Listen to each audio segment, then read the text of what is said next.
ये कहानी ममता की है। बचपन से ही घर में ये एहसास दिलाकर पाला गया कि औरतों को बोलने का हक नहीं है। अरे ममता, जरा जल्दी जल्दी हाथ चलाओ। रोज ऑफिस में देर पहुंचता हूँ तुम्हारे कारण। लेकिन आपका सारा खाना पैक और तैयार भी है। अरे जबान जितनी चलाती हो उतना अगर हाथ चलाती ना तो शायद घर को अच्छे से मैनेज कर पाती। क्या मतलब है? क्या नहीं मिला आपको? मोजे मोजे कौन देगा? ममता भागकर पति को मोजे देती है।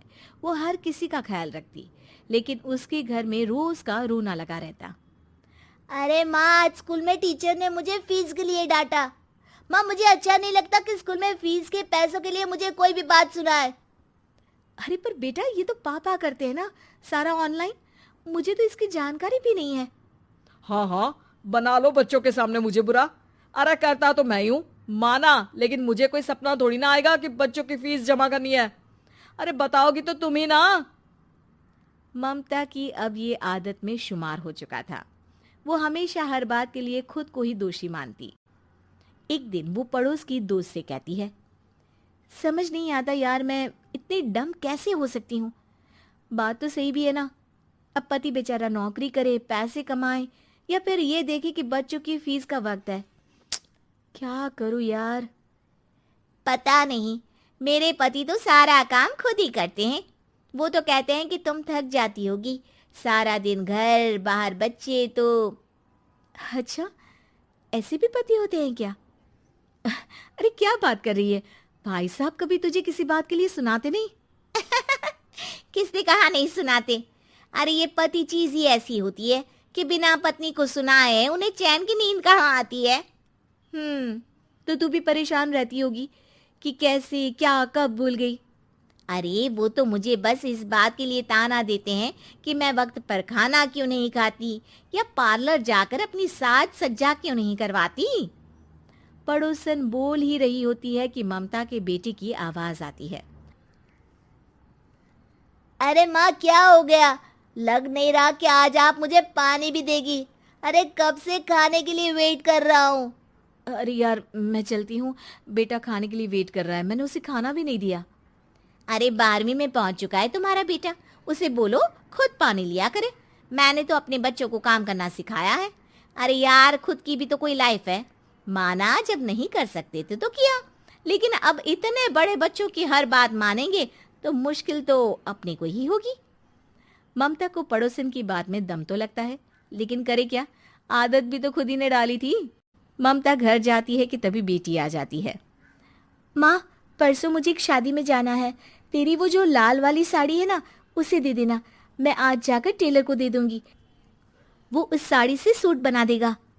अरे नहीं नहीं तारा, वो मेरी माँ ने मुझे दी थी और उस साड़ी से मेरी काफ़ी भावनाएं जुड़ी हैं। तुमको ना मैं दूसरी साड़ी दे दूंगी। ओके, कोई बात नहीं, लेकिन आज दे ही देना पक्का।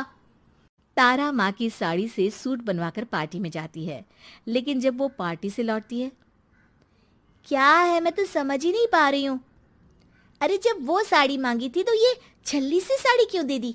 मैं ही पागल थी जो इस साड़ी का सूट बनवा लिया मैंने। माँ, जानती भी हो कि कॉलेज में मेरी कितनी हंसी उड़ी। तभी वहां ममता का पति सुनील आ जाता है। अरे गवार औरत, जब बेटी साड़ी मांग रही थी तो दे देती ना। अरे पापा, इनके तो इमोशंस जुड़े थे उस साड़ी से। ममता इतने सब के बाद भी कुछ नहीं बोलती। मेरी बेटी की बेइज्जती हो गई, मैं बिल्कुल बर्दाश्त नहीं कर सकता ये। मैं नहीं चाहता कि मेरी बेटी से कोई भी ज्यादा सुंदर लगे पूरे कॉलेज में। जी, वो पढ़ने में तारा बिल्कुल अच्छी नहीं है, उसकी पढ़ाई पर आप ध्यान दीजिए ना। अच्छा, अब तुम मुझे बताओगी कि मुझे किस पर ध्यान देना और किस पर नहीं। रमेश जैसा ही ये वाक्य पूरा करता है, ममता की बेटी और पति उस पर जोर जोर से हंसते हैं। अरे ठीक है ना, पता ही नहीं चला कि कैसे वक्त इतना बीत गया।